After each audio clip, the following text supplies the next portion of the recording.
Hello guys, ये video आपके लिए अभी तक का सबसे ज्यादा इंपॉर्टेंट वीडियो रहने वाला है क्योंकि हमारे पास में पूरे साल हम लोग मेहनत करते हैं, लेकिन अगर लास्ट मोमेंट पे हमारे पास में जो लास्ट 5 से 7 दिन बचे हुए हैं, उस 5 से 7 दिन को अगर हम लोग पूरे अच्छे से यूटिलाइज नहीं करेंगे और स्ट्रेटेजिकली नहीं चलेंगे तो हमारे पास में मार्क्स के अंदर में वो हम लोग अचीव नहीं कर पाएंगे जो हमारे मॉक के अंदर में आ रहे हैं, जो हम लोग प्रैक्टिस कर रहे हैं और जितने नंबर आपको कट ऑफ को पार करने के लिए चाहिए। तो अगर आप चाहते हैं कि 2025 ही आपका लास्ट अटेम्प्ट हो तो इस वीडियो को A to Z पूरा देखना, क्योंकि आपके पास में अब दो चीजें आपके पास हो गई है।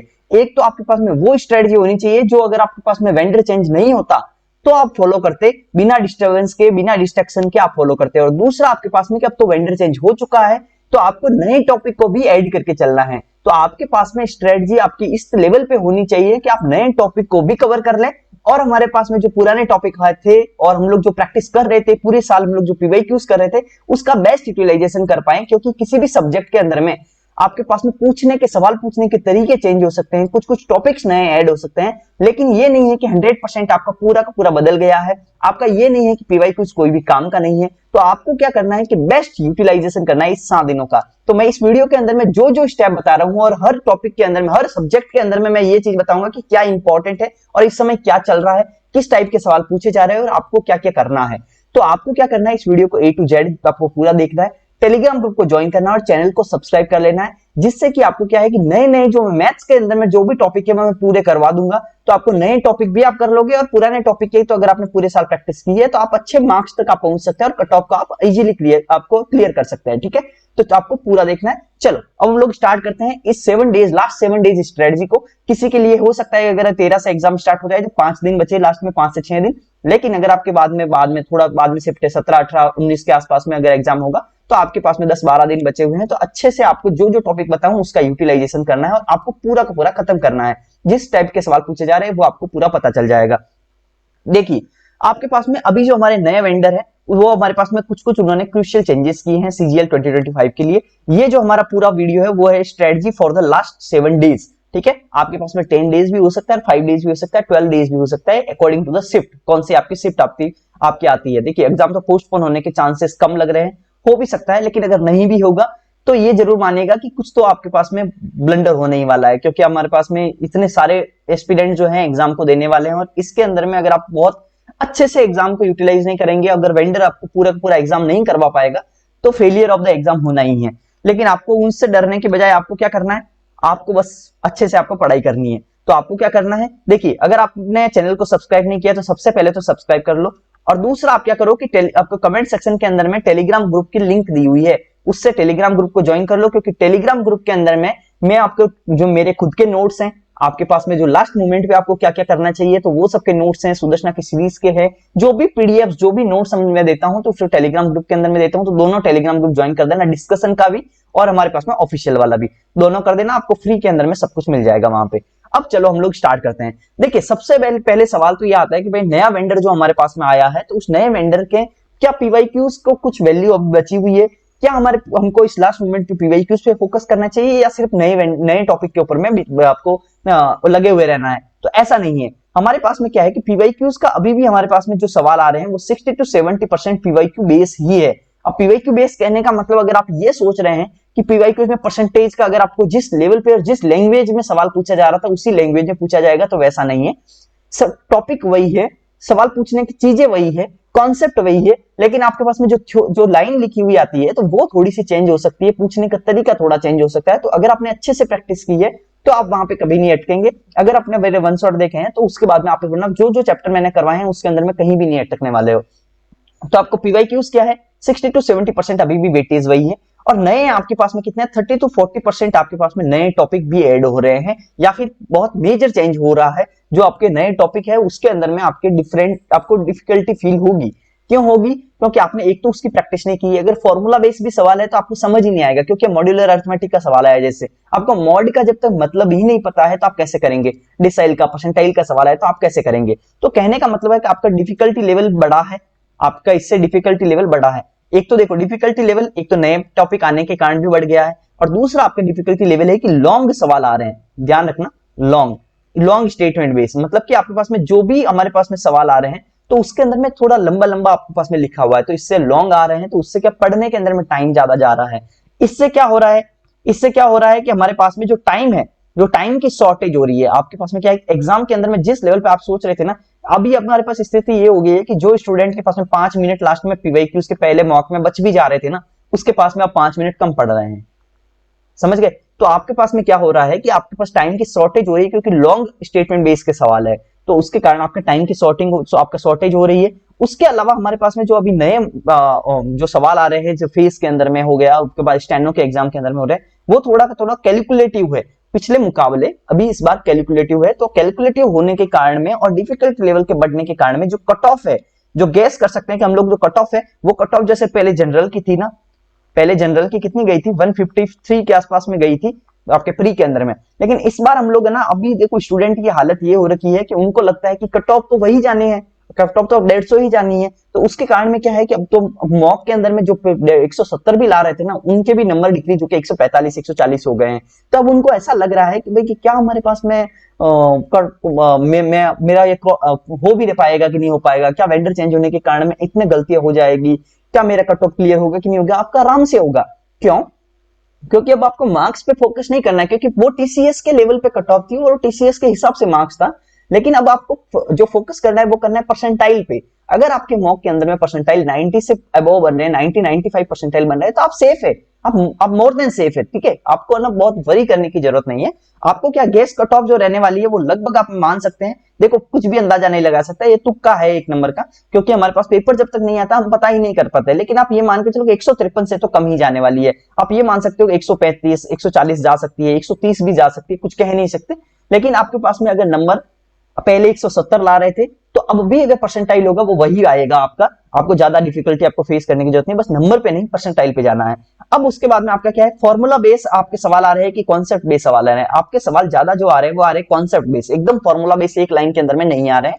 जो नए पैटर्न के सवाल है उसमें फॉर्मूला जरूर आपके बेस आ रहे हैं, लेकिन वो नया पैटर्न में आपको फॉर्मूला पता नहीं है, तो प्रॉब्लम है। तो आपको क्या करना है, कॉन्सेप्ट बेस आपके सवाल आ रहे हैं, तो आपने अगर बहुत अच्छे से कॉन्सेप्ट किया और सिलेबस खत्म किया तो आपको बहुत फायदा होगा, और आपका पूरा का पूरा सिलेबस आपका पूरा का पूरा पेपर जो है वो आपको कभी भी डिफिकल्टी नहीं लगेगा कि यार मेरे को कुछ आ ही नहीं रहा है। क्योंकि जिन्होंने सिर्फ टाइप पढ़ रखे हैं ना, उनको दिक्कत जरूर हो सकती है। अब हम लोग आगे बढ़ते हैं। देखिए अब हमारे पास में जो सब आता है वो आता है स्ट्रेटजी मैथ्स की हमारे पास में क्या होनी चाहिए, क्योंकि हमारे पास में जो नया वेंडर है उसमें कुछ कुछ नए टॉपिक्स हमारे ऐड हो चुके हैं। तो अब आपके सबसे पहले चीज हम लोग देख लेते हैं कि भाई कौन कौन से नए टॉपिक हमारे अभी इस बार प्री में अंदर में पूछे जा रहे हैं। देखो पहले मेंस के अंदर में ही स्टैटिस्टिक पूछा जाता था, लेकिन अब हमारे पास प्री के अंदर में भी स्टैटिस्टिक पूछा जा रहा है जी।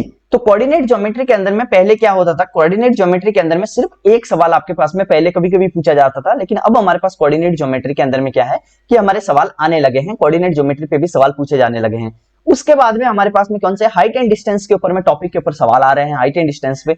उसके बाद में हाइट एंड डिस्टेंस पे तो वैसे पहले भी आते थे, लेकिन हाइट एंड डिस्टेंस पे अब जो सवाल आ रहे हैं वो थोड़े से आपके पास में लेवल अप करके आ रहे हैं। उसके बाद प्रोबेबिलिटी जो मेंस के अंदर में पूछा जाता था, अब आपको प्री के अंदर में भी पूछा जा रहा है। उसके बाद प्रिज्म एंड पिरामिड आपके पास ज्यादातर वो मेंस के अंदर में ही पूछा जाता था, लेकिन अभी हमारे प्री के अंदर में भी पूछा जा रहा है। तो ये टॉपिक सब आपको खत्म कर लेने हैं, ध्यान रखना। देखो मैं कौन कौन से करवा दिया हूं मैं वो भी बताने वाला हूं, लेकिन प्रिज्म एंड पिरामिड को करना है। उसके बाद मॉड्यूलर अरिथमेटिक आ रहा है। मॉड्यूलर अरिथमेटिक क्या होता है, जैसे कि आपके पास 5 into 7 आपके पास +3, उसके बाद में इसका मॉड लिख देंगे ऐसे, मॉड और मॉड करके यहाँ पे लिख दिया मान लो कि 8। तो अब आपको क्या करना है कि अब आपको ये देखना, मॉड का मतलब होता है रिमाइंडर। जिसको मॉड का मतलब ही नहीं पता तो वो कैसे करेगा, तो रिमाइंडर, तो रिमाइंडर आपको निकालना है। जैसे कि 7 × 35 36 36 38 38/8 में रिमाइंडर क्या होगा वो आपको निकालना है, समझ गए ना। तो रिमाइंडर निकालने को मॉड्यूलर अरिथमेटिक इसके अंदर में इसके भी सवाल आ रहे हैं। मॉन्टियल प्रॉब्लम ये आपके पास प्रोबेबिलिटी का सवाल है, जो अलग अलग केस होते हैं, तो आपके पास मॉड्यूलर प्रॉब्लम आ रहा है। कार्ल पर्सन आपका उसके पास में इसका फॉर्मूला जो होता है कार्ल पर्सन का कोफिशिएंट निकालने का, तो आपका इसका वीडियो मैंने कल अपलोड कर लिया है, तो वो जरूर देख लीजिएगा। कार्ल पर्सन कोफिशिएंट ये ना स्टैटिस्टिक का ही टॉपिक है, स्टैटिस्टिक का ही टॉपिक है, और मैंने इसके अंदर में करवा दिया है वन शॉट के अंदर में। उसके बाद स्टेटमेंट बेस के सवाल बहुत ज्यादा आ रहे हैं, जैसे 3-4 स्टेटमेंट दे दिया और उसमें से बोला कि कौन कौन से ट्रू है कौन कौन से फॉल्स है, नंबर सीरीज ट्रिग्नोमेट्री के अंदर में। तो आपका थोड़ा लेवल अप हो गया, क्योंकि हमारे पास में पेपर थोड़ा लेंदी हो गया। पेपर जब लेंदी हो जाता है तो कट ऑफ भी कम जाती है, और सवाल अटेम्प्ट अब आपको ना एक्सपेक्टेशन वो नहीं रखनी है कि मैं 50 में से 50 लाऊंगा या 90 में से 90 लेके आऊंगा। वो एक्सपेक्टेशन रख के आपको प्रेशर नहीं लेना है, क्योंकि अब आपको 25 सवाल नहीं, बैंकिंग के अंदर में भी क्या होता है कि आप सवाल जो टाइम है ना उस टाइम पीरियड के अंदर में बहुत कम सवाल अटेम्प्ट कर पाते हो, लेकिन उसी में कट ऑफ क्लियर हो जाती है। क्यों? क्योंकि आपको पूरा नहीं करना रहता है, आपको मैक्सिमम जितने हो सकते हैं उतने करने रहते हैं, आपको पूरा हो भी नहीं पाएगा वहां पे। तो आपको स्टेटमेंट बेस आपको पूरा की प्रैक्टिस नहीं करनी है, आपको ये करना है कि आप ज्यादा से ज्यादा सवाल अटेम्प्ट करो और जल्दी से जल्दी करो, ठीक है।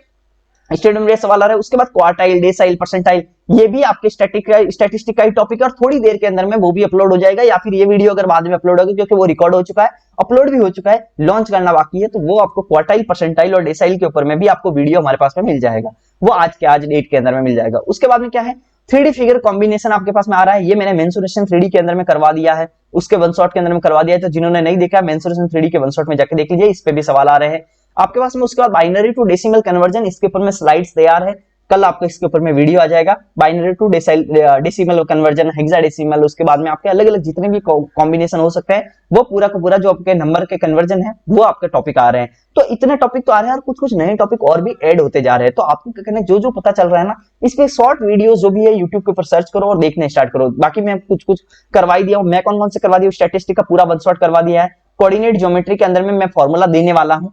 उसके बाद में हाइट एंड डिस्टेंस नहीं, ये नहीं, प्रोबेबिलिटी नहीं, प्रिज्म एंड पिरामिड मैंने पूरा करवा दिया है, प्रिज्म एंड पिरामिड देख लेना। मॉड्यूलर अरिथमेटिक का हमारे पास थोड़ी देर के अंदर में वीडियो इसका भी आ जाएगा। मॉन्टियल प्रॉब्लम कल आ जाएगा। काल पर्सन आ चुका है। स्टेटमेंट बेस के सवाल हमारे सुदर्शना मॉक टेस्ट के अंदर में मैं प्रैक्टिस करवा रहा हूँ। क्वार्टाइल डिसाइल आज आ जाएगा, आप रिकॉर्ड भी हो चुका, अपलोड भी हो चुका है, वो लॉन्च करना बाकी है, ये मैं करवा चुका हूँ। बाइनरी डेसिमल कल आ जाएगा। तो आपके पास में 2-3 टॉपिक छोड़ के सारे के सारे मैं करवा दूंगा। तो आपको चैनल को सब्सक्राइब कर लो, तो इससे कि आपको फायदा हो। अब हम लोग आगे बढ़ते हैं। अब हम लोग आगे जो भी हमारे टॉपिक है उसके अंदर में सबसे पहले कि भाई कि आपके मैथ्स के लिए अभी हमारे पास हम लोग को अभी क्या कर रहा है, अभी आपको क्या करना है कि पीवाईक्यूज जो हमारे पास बुक है, तो उस पीवाईक्यूज बुक को ही मल्टीपल टाइम्स आपको करते रहना है।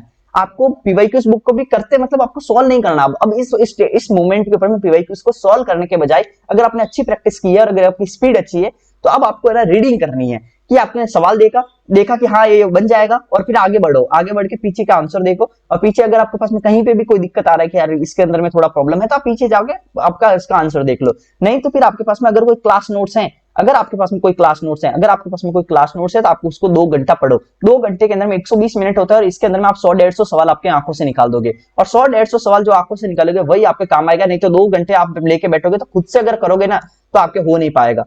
ठीक है, तो आपको क्या करना है कि आपको क्लास नोट्स जो है, एक सेकंड ना, हाँ, तो हमारे पास में अगर क्या है कि अगर आपके पास क्लास नोट्स हैं, तो आपको क्लास नोट्स ही पूरे करने हैं। आपको क्लास नोट्स ही आपको क्या करना है, 2-2 3-3 घंटे क्लास नोट्स को ही पढ़ते रहो।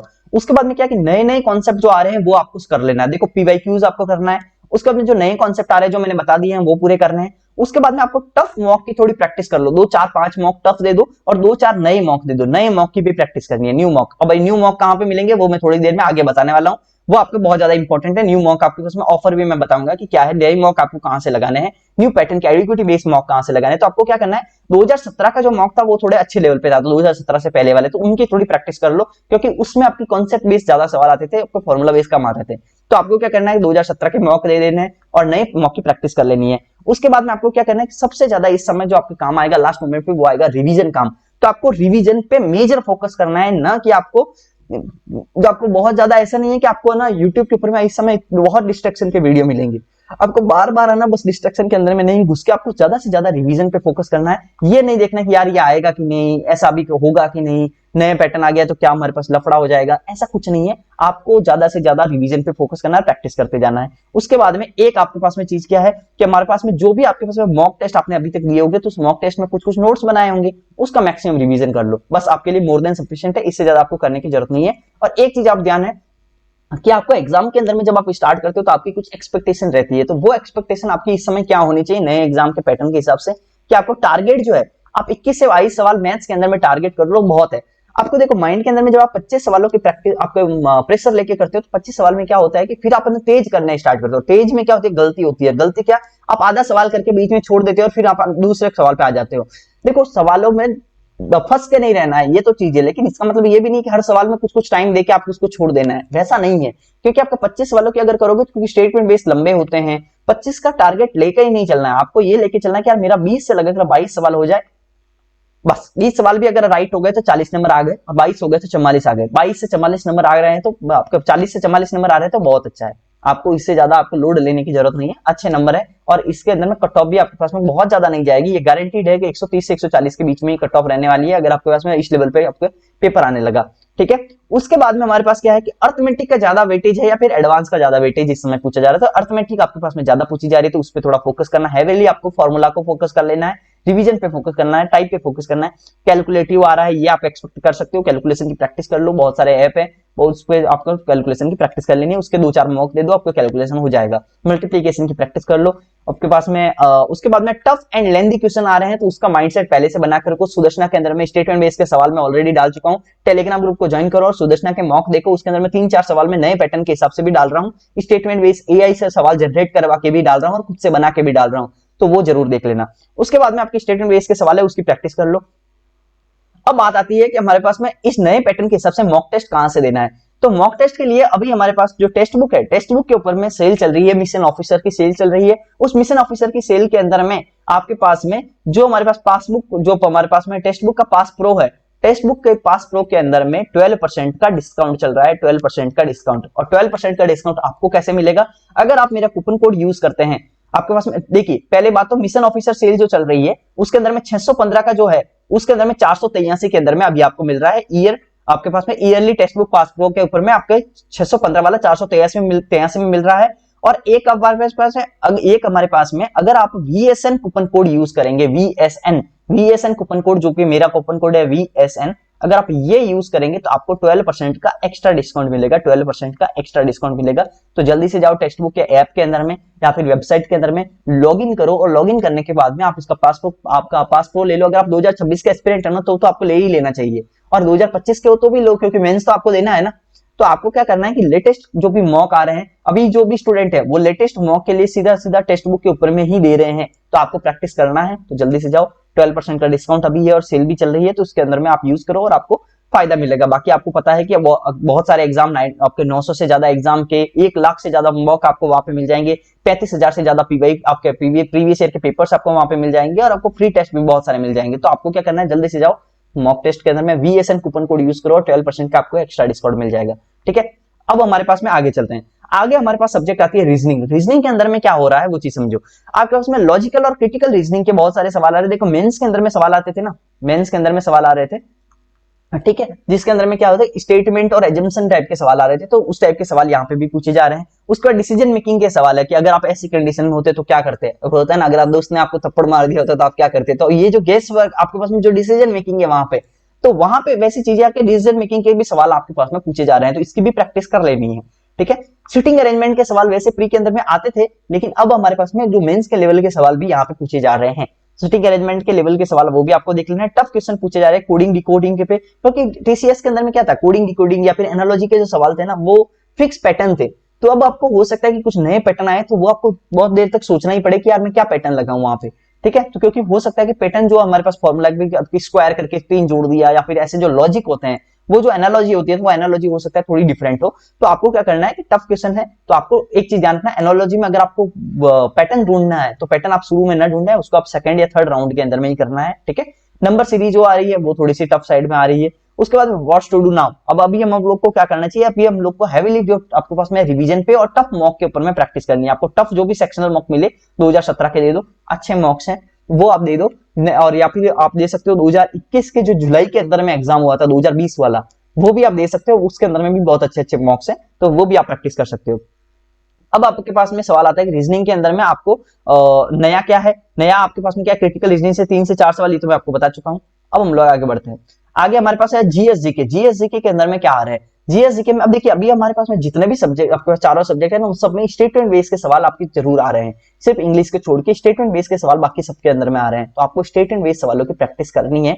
आपको देखो, स्टेटमेंट बेस सवाल है ना, मेंस के अंदर में पूछे जाते थे, मेंस के अंदर में पूछे जाते थे, लेकिन अभी हमारे पास 15 से 16 सवाल जो 25 में से आ रहे हैं वो स्टेटमेंट बेस के ही आ रहे हैं। लंबे लंबे आपके पैराग्राफ, 3 से 4 आपके स्टेटमेंट, उसमें से ट्रू फॉल्स कौन कौन से हैं, कौन कौन से सही है, कौन कौन से गलत है, इसके अंदर में आपकी हेल्प कर सकते हैं। जो परमार सर की एक जो सीरीज है निटो, ठीक है, उसके अंदर में आपको निटो की थोड़ी प्रैक्टिस कर दो, ninja technique to eliminate the option, तो ये आप कर दो, तो इससे आपको थोड़ा बहुत ज्यादा हेल्प मिल जाएगा कि स्टेटमेंट बेस्ड सवालों के अंदर में गेस वर्क कैसे लगाया जा सकता है, तुक्का कैसे मारा जा सकता है, तो वो भी आप कर सकते हो।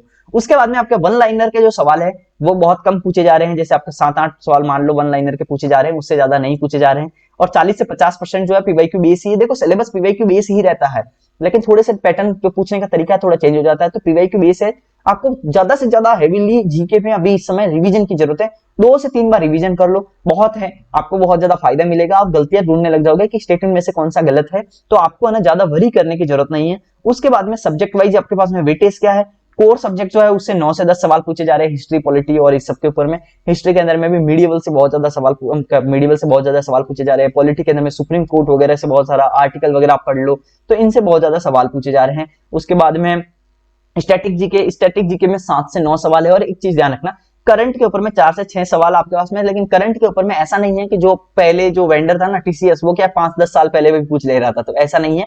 पिछले 1 साल का अगर करंट करके जाओगे तो इसके अंदर में 1 से 1.5 साल का ही करंट पूछ रहे हैं, लेटेस्ट करंट ही पूछ रहे हैं। तो आपको क्या करना है कि आपको करंट को आपको क्या करना है, वो भी पढ़ सकते हो। आपको जो भी स्पीडी वगैरह हो या फिर कुमार गौरव सर की भी कोई बुक हो तो उससे भी आप पढ़ सकते हो।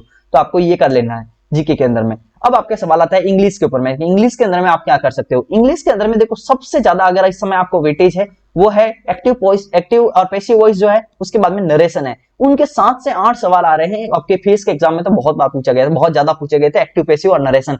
आपको क्या करना है, नीतू मैम के वॉल्यूम 1 के अंदर में आपके पास में एक्टिव पैसिव का नरेशन का चैप्टर है, उसको जल्दी से जाओ। नहीं तो फिर दूसरा जो भी बुक है आपके पास, समुद्र मंथन होगी या फिर कोई भी टीचर की आपके वशिष्ठ सर की आपके पास में कोई बुक होगी, जैसे भी बुक है आपके पास में, उसमें से ये टॉपिक कर लो, मल्टीपल टाइम रिवाइज कर लो, टफ साइड के सवाल कर लो बहुत ज्यादा, क्योंकि आपके पास ऑब्जेक्टिव टाइप के सेंटेंस जो होते हैं उसके अंदर में भी आपको बहुत ज्यादा आपको सोच के करना पड़ेगा।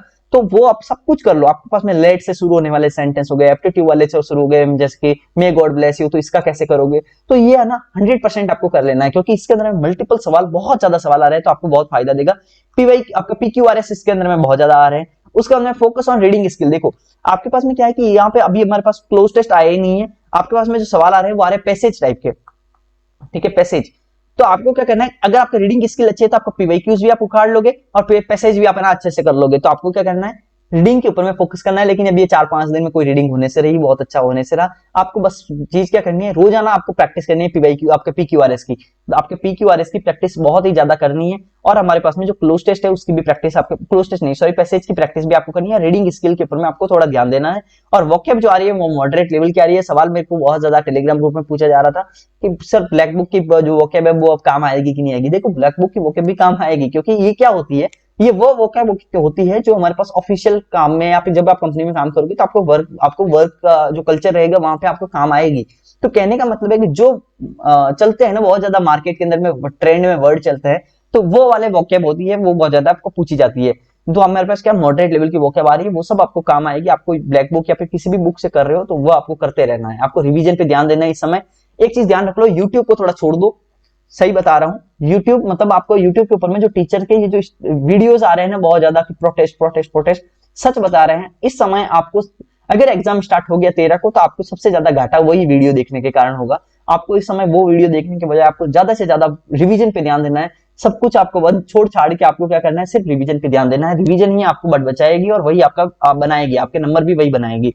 उसके बाद में क्या है, ग्रामर के जो है बहुत ज्यादा वेटेज है इस समय, ग्रामर का हाई वेटेज है, तो आपको क्या करना है उसके ऊपर में ध्यान देना है। अब उसके बाद में आप सवाल आते हैं कि भाई आपको पढ़ना कहां से है। तो मैंने आपको मैथ्स के लिए, मैंने सबसे पहले मैथ्स के अंदर में मैं बता देता हूँ। मैथ्स के अंदर में अगर आपको कोई टॉपिक नहीं आ रहा है तो आपके पास में वन शॉट से कर सकते हो। मैंने वन शॉट बना रखा है, अगर हमारे पास में वन शॉट की सीरीज के अंदर में वो मैंने करवा दिया तो वो पढ़ लो। स्टैटिस्टिक का हमारे पास जो नया टॉपिक है वो हमारे वन शॉट से आप कर लो। उसके बाद में आपके पास में जो सवाल आ रहा है कि भाई आपके डेसाइल परसेंटाइल वाला, वो मेरे वीडियो से कर लेना, डेसाइल परसेंटाइल और आपके पास क्वार्टाइल वाला। उसके बाद में आपके पास में सवाल आ रहा है काल पर्सन वाला, तो वो हमारे पास में वीडियो हमारा स्टैटिस्टिक का ऑलरेडी बना हुआ है। बाइनरी टू डेसिमल वाला वो कल आ जाएगा तो वो कर लेना। मॉन्टियोल वाला भी कल आ जाएगा तो वो कर लेना। उसके बाद में हमारे पास सवाल क्या आ रहा है, जो 3D कॉम्बिनेशन वाला है तो मेंसुरेशन 3D में मैंने करवा दिया है, ठीक है, और ये करवा दिया है। उसके अलावा प्रिज्म पिरामिड का मेरा ऑलरेडी वन शॉट आ चुका है। तो कहने का मतलब जो नए सवाल आ रहे हैं ना तो उसमें भी बहुत कुछ करवा दिया है, बस आपके हाइट एंड डिस्टेंस मैंने नहीं करवाया अभी तक, तो वो आपको वीडियो सर्च करना और उससे कर लेना। तो 2-4 टॉपिक जो है वो मैंने नहीं करवाया, जैसे प्रोबेबिलिटी अभी करना बाकी है। तो ये जो मैंने नहीं करवाया वो आपको क्या करना है, वो आपको कोई भी वीडियो देखो और यूट्यूब के ऊपर में बहुत सारा मिल जाएगा तो वहां से कर लेना है। मैथ्स के अंदर में आपके रिसोर्सेज वहीं पे हैं, और उसके अलावा वन शॉट कर लो। और पीवाईक्यू सीरीज जो है इस समय करने का, मेरी पीवाईक्यू सीरीज आप कर भी नहीं पाओगे, बहुत ज्यादा बड़ी भी है। तो आपको क्या करना है, इस समय वन शॉट के ऊपर में जो जो टॉपिक आपको नहीं आ रहे टॉपिक वही सर्च करो और करते रहो। उसके बाद में सवाल आता है कि भाई जीके के अंदर में आपको क्या करना है। जीके के अंदर में सिर्फ और सिर्फ रिवीजन करना है, कोई भी नए टॉपिक में घुसने की जरूरत नहीं, क्योंकि पुराने टॉपिक ही इतने हो जाते हैं ना। रिवीजन पे ही ध्यान देना है। इंग्लिश के अंदर में एक्टिव वॉइस और पैसिव वॉइस कोई भी आपके पास बुक है तो उससे कर लो, जल्दी से जल्दी जाओ active voice passive voice narration करो। और पीवाई आपका पीक्यूआरएस रोजाना का रोजाना करो, पीक्यूआरएस रोजाना का रोजाना 5-10-15 की प्रैक्टिस करते रहो। और रीडिंग स्किल पैसेज वगैरह सॉल्व करना स्टार्ट करो, किरण की बुक वगैरह में होगी, पिनिकल बुक में होगी, तो आप वो सब करो। उसके बाद में आपका रीजनिंग आता है, रीजनिंग के अंदर में सिटिंग अरेंजमेंट की प्रैक्टिस कर लो, लॉजिकल रीजनिंग की प्रैक्टिस कर लो, क्रिटिकल रीजनिंग जो हमारे पास में है वो सब की प्रैक्टिस कर लो, जो हमारे पास एजम्पशन और ये जो सवाल आ रहे हैं तो वो सब की प्रैक्टिस कर लो। तो कहने का मतलब है जो भी नए टॉपिक मैंने बताए हैं उन सबके टॉपिक वाइज वीडियो सर्च करो और जल्दी से खत्म करना स्टार्ट करो, शॉर्ट वीडियोस के अंदर में खत्म कर लो। उसके बाद में आपको क्या करना है, चैनल को सब्सक्राइब करना है और जल्दी से मुझे कमेंट करके ये बताओ कि आपको ये वीडियो कैसा लगा। आपको पूरा का पूरा कमेंट करके भी मुझे बताना है कि आपकी और डिमांड क्या है, कोई अपने ऐसा टॉपिक है जो आपको डरा रहा है, कोई ऐसा टॉपिक है जो आपको पहले चाहते हो, वो मुझे कमेंट करके बता सकते हो। और ये वीडियो आपको कैसा लगा वो भी आपको बताना है। कल संडे है तो आज शाम से मैं ना सर्कल का वन शॉट भी रिकॉर्ड करना स्टार्ट करने वाला हूँ, सब कुछ रेडी है। सर्कल का वन शॉट मुझे पता है कि मैंने बहुत देरी कर दी है सर्कल के वन शॉट के अंदर में, लेकिन वो भी आपको समझना पड़ेगा कि मेरी स्थिति भी, मैं चाह के देरी नहीं कर रहा हूँ, मैं बहुत सारे दूसरे वीडियोस भी ला रहा हूँ, लेकिन सर्कल का वन शॉट है ही इतना लंबा कि जब तक मैं बहुत लंबा टाइम नहीं दूंगा वो बनेगा नहीं। ठीक है, तो आपको क्या करना है, मैं चाहता हूँ कि वन शॉट के अंदर में कुछ भी छूटे नहीं, सिर्फ 2025 वालों के लिए नहीं हो, वो 26 वालों के लिए भी हो, वो 27 वालों के लिए भी हो। ठीक है, तो कहने का मतलब है मैं जो भी करवाता हूँ वन शॉट तो मोर देन सफिशिएंट करवाता हूँ। तो आपको क्या करना है, आपको जो भी वन शॉट आ रहे हैं उसको पूरा देखना है, आपका सिलेबस वही से खत्म हो जाएगा, कुछ भी टॉपिक में छोड़ा नहीं, और जो भी नए टॉपिक भी आएंगे तो वो मैं करवाऊंगा जैसे कि मैंने ऑलरेडी अनाउंस कर दिया था। ठीक है, चैनल को जल्दी से सब्सक्राइब कर दो और मुझे बताओ ये वीडियो आपको कैसा लगा। और thank you for watching this video. बाकी चैनल को सब्सक्राइब करना, कमेंट करना नहीं भूलना है। ठीक है, चलो बाय बाय, थैंक यू।